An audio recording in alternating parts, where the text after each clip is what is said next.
Hello, I'm Mark Holloway. I'm the module leader and teacher for academic English and study skills for MA TESOL students. The purpose of this video is just to talk you through what we covered in the first session, which was an introduction to academic English and study skills development.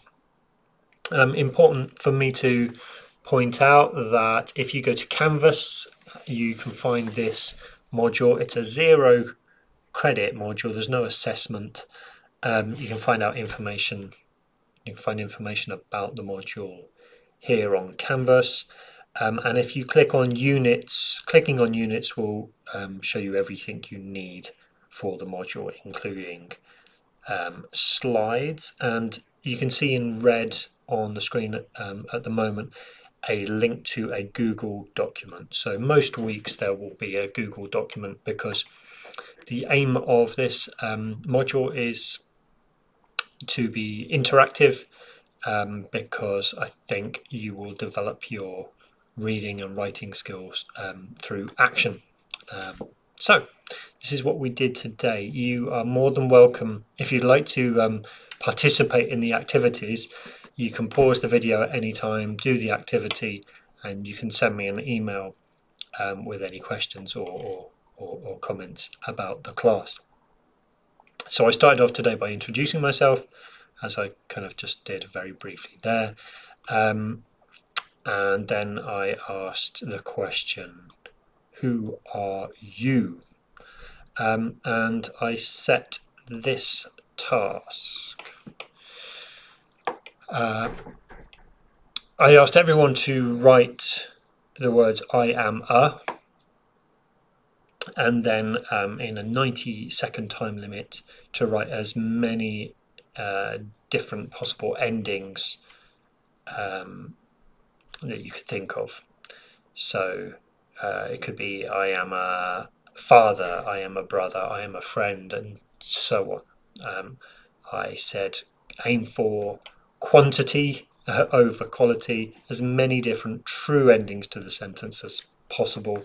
So if you'd like to do that by yourself, you can pause the video now and give yourself 90 seconds to do that. What we did then in class was just in pairs and in groups, students compared lists and spoke about anything they had in common or anything that surprised them, any surprising details, which they then shared back to the rest of the room. And I then revealed my own list, which I had prepared earlier. So here, kind of putting my role as husband and father first, here's a picture of me with my wife and daughter. And what is this, 24 different roles, 24 different identities, things that I am. And I asked students if they have anything in common with me. If you'd like to pause the video and see what you have in common with me, you could always include it in an email. You could write to me and tell me what we have in common. But as well as using these activities as a way of getting to know one another, I was also looking to make a point about reading and writing. Because ultimately, when we talk about academic English and study skills, we're talking about reading and writing for your university studies. And I asked the question, in all these different roles in my life, in which ones do you think I have to read and write? And my answer, which actually no one really disagreed with, was that we read and write in all of these roles. Every element of life can involve some elements of reading and writing, though some might be less obvious than others. And I spoke a little bit about the notion of a discourse community. So if discourse is reading, writing, and speaking about a specific topic, and a community is a group of people with something in common. A discourse community is, when we belong to a community that reads and writes and speaks about the same topic together. And I think I wanted to make the point that in all of these roles in my life, I belong to a particular discourse community that dictates the kind of reading and writing that I might do within it. So, for example, I asked the group what kind of text this is and in what role in my life, in what community am I writing this? And actually, it was recognised pretty quickly, kind of from the physical shape of the document, maybe that this is a magazine. Someone recognised straight away that it was related to football, which might not be so obvious, but the clue maybe came from vocabulary, because one of the words that's big enough for you to read here is relegation. And if you follow any kind of sport with a league system, you might recognise that relegation is a thing in sport. Now, relegation is not a word that we find in every field. So within the kind of the field of sport and talking, reading, writing about football, relegation is a fairly common word. And for me personally, it's too common. It's unhelpfully common, because my football team seems to suffer relegation rather often.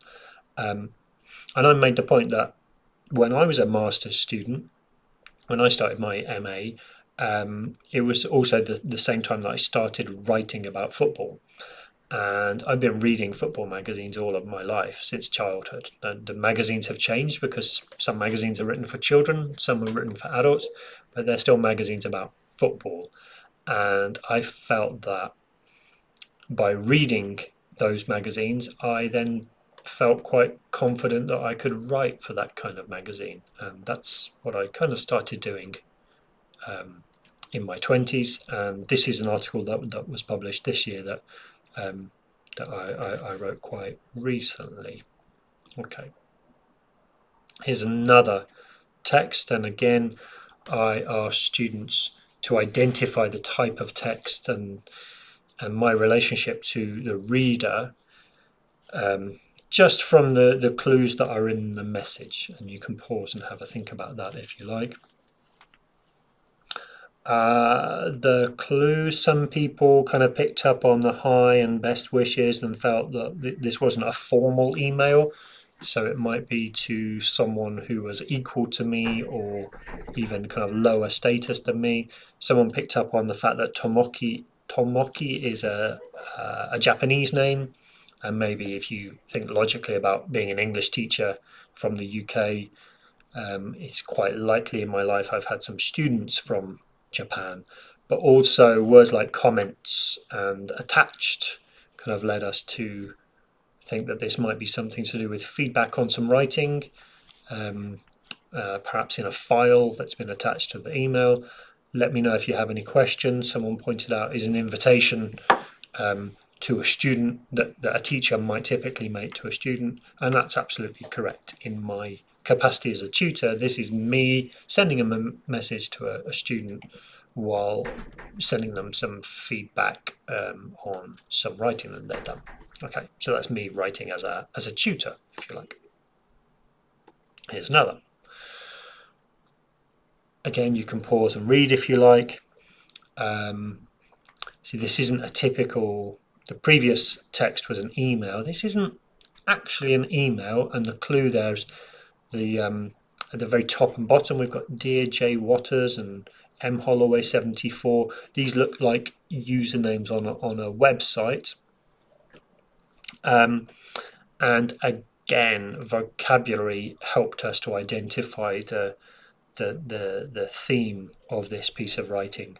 The words vinyl and play and record and sleeve are all items of vocabulary related to being a record collector. And if you were paying attention, I wrote that I was an ex-record collector, because this is a document that was produced because I was selling all of my records. So when my daughter was born, I needed to make space for her to give her a room, so I sold a lot of my stuff. And something we noticed about this message, so this is a message in which I'm selling, I'm writing it to a guy called John who wants to buy my David Bowie records from me. But if you look really carefully, you see there's absolutely no use of the name David Bowie. So I'm not specifically using the name of the artist whose records I'm selling. But actually, a couple of the students in our group were able to recognize that this was about David Bowie because they know the names of the albums, Heroes, Hunky Dory, and Aladdin Sane. An important point to make here is that when we write, we include information that our reader needs. So we're always thinking about what our reader knows and what they don't know.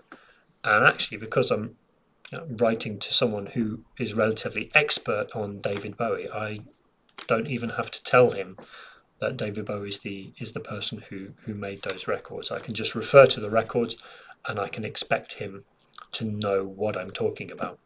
Whereas if I meet someone at a bus stop, I wouldn't start the conversation early on by saying, "Do you like Aladdin Sane?"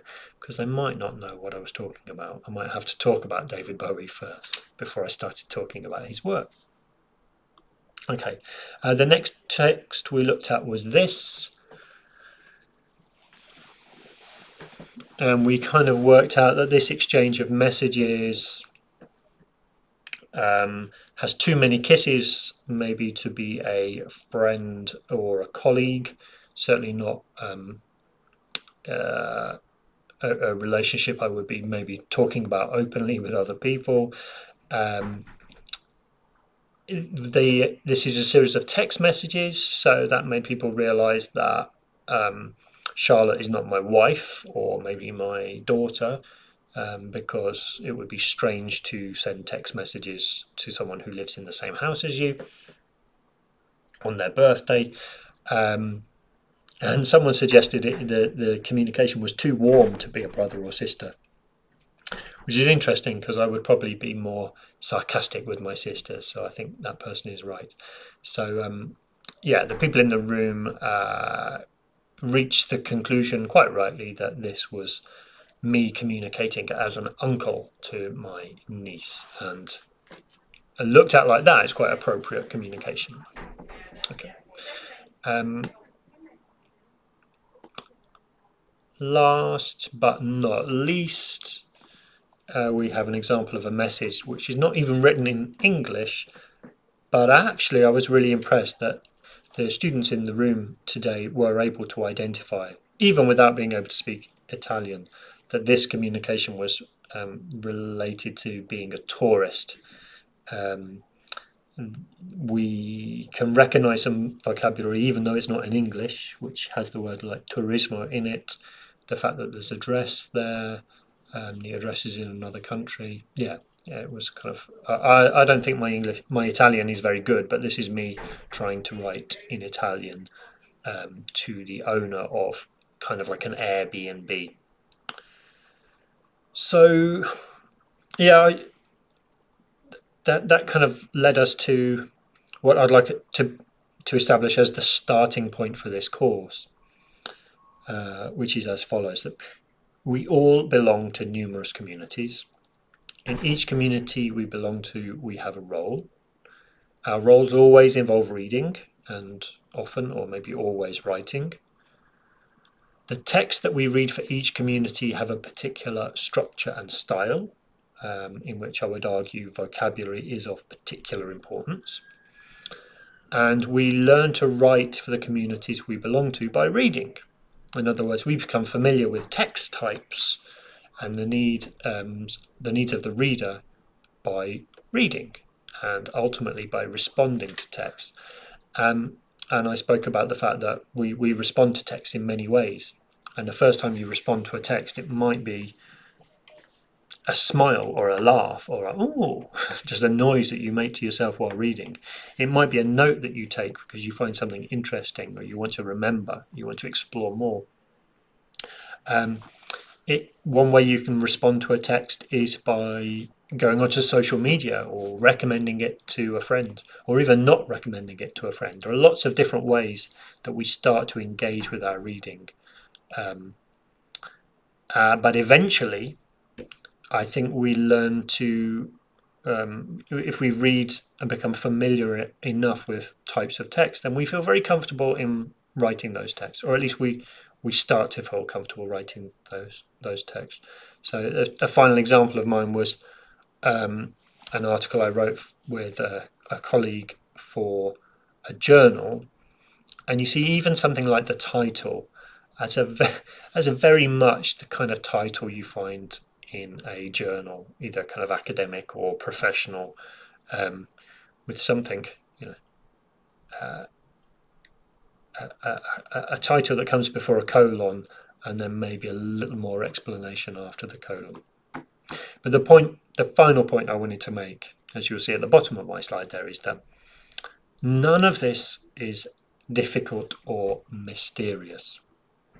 Okay, so please don't be frightened by academic writing. Don't be frightened by the reading and writing you're going to do for your MA TESOL, because you've already been through processes like this before, where you became familiar with a type of text through reading and then eventually became involved in writing and producing that kind of text. So none of this is difficult or mysterious. It might take some work, but everyone can do it. And it can be fun. So my final image there is me reading the Gruffalo. I think I had to write something to a teacher to show that my daughter and I had read the Gruffalo. This is some time ago when she was a bit younger. She's reading by herself these days. But you'll see, we're still reading, writing about the reading, and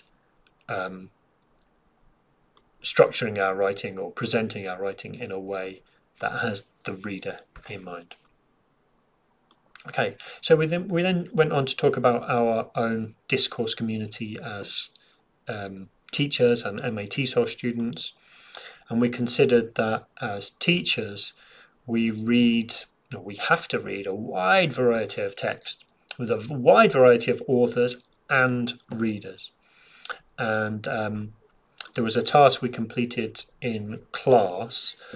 Now, you can't exactly do the class by yourself just from watching this video, but you can go into the Google document to find the form that we completed together. So we looked at 2 articles, both of which are on Canvas. Both of them were journal articles, but they were very different.